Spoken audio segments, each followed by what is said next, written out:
एहतसाब अदालतों में जजेस की कमी, अरबों रुपए की करप्शन के दर्जनों मुकदमात इल्तवा का शिकार। नैब कोर्ट ने सिंध हाई कोर्ट को रेफरेंस भेज दिया। आपको आगाह कर रहे हैं केस की समाअत के हवाले से। एहतसाब अदालत में जजेस की कमी, अरबों रुपए की करप्शन के दर्जनों मुकदमात इल्तवा का शिकार। नैब कोर्ट ने सिंध हाई कोर्ट को रेफरेंस भेज दिया है। फ़ाल अदालतों में मुकदमात मुंतकिली के लिए रेफरेंस भेजा गया।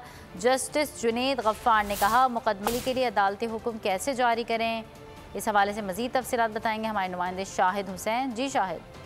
जी बिल्कुल, कराची में 10 एहतसाब की अदालतें कायम की गई थी। उनमें से 5 अदालतें अब तक फाल हैं और दीगर अदालतों में जो जजेस ना होने की वजह से उसमें जो मुकदमात हैं उनकी समाअत नहीं हो पा रही। ट्रायल कोर्ट ने रजिस्ट्रार सिंध हाई कोर्ट को एक रेफरेंस भेजा था जिसमें कहा गया था कि जिन अदालतों में जजेस मौजूद हैं उन रेफरेंसेस को वहाँ मुंतकिल किया जाए ताकि रेफरेंसेस की समाअत हो सके।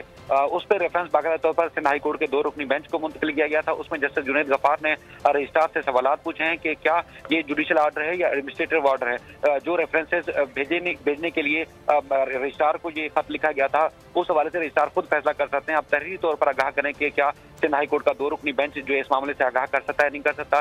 तवील अरसे से जजेस जो इन अदालतों में नहीं है, उसमें शर्जील मेमन, सिराज दुरानी, डॉक्टर आसिम और इसके अलावा दीगर सियासतदानों के, ब्यूरोक्रेट्स के और पुलिस के आला अफसरान के खिलाफ जो है रेफरेंसेज ज़ेर समाअत है, लेकिन जजेस ना होने की वजह से जो है वो रेफरेंसेज अब तक पेंडिंग है। इसलिए जो है इंतजामी जज जो कि एहतसाब अदालतों के, उन्होंने रजिस्ट्रार को खत लिखा था, लेकिन अब सिंध हाई कोर्ट ने अपने रजिस्ट्रार से तफसीली रिपोर्ट मांगी है कि क्या सिंध हाई कोर्ट का 2 रुकनी बेंच इस दरखास्त के ऊपर जो हुक्मनामा जारी कर सकता है या नहीं कर सकता। जी, बहुत शुक्रिया अपडेट करने के लिए शाहिद हुसैन। अगर आपको ये वीडियो पसंद आई है तो सब्सक्राइब कीजिए और बेल आइकन पर क्लिक कीजिए। मुझे एक दिन जाने से पहले पता चल गया था मुझे मारने का। पीटीआई का हकीकी आज़ादी मार्च सिर्फ बोल दिखा रहा है। 24 घंटे हकीकी आज़ादी मार्च। इमरान खान के कंटेनर के करीब फायरिंग का वाकया पेश आया है। सबसे ज्यादा रील्स और सबसे ज्यादा रेटिंग्स के साथ बोल रहा नंबर 1। सब्सक्राइब करें और बेल दबाएं ताकि कोई खबर रह न जाए।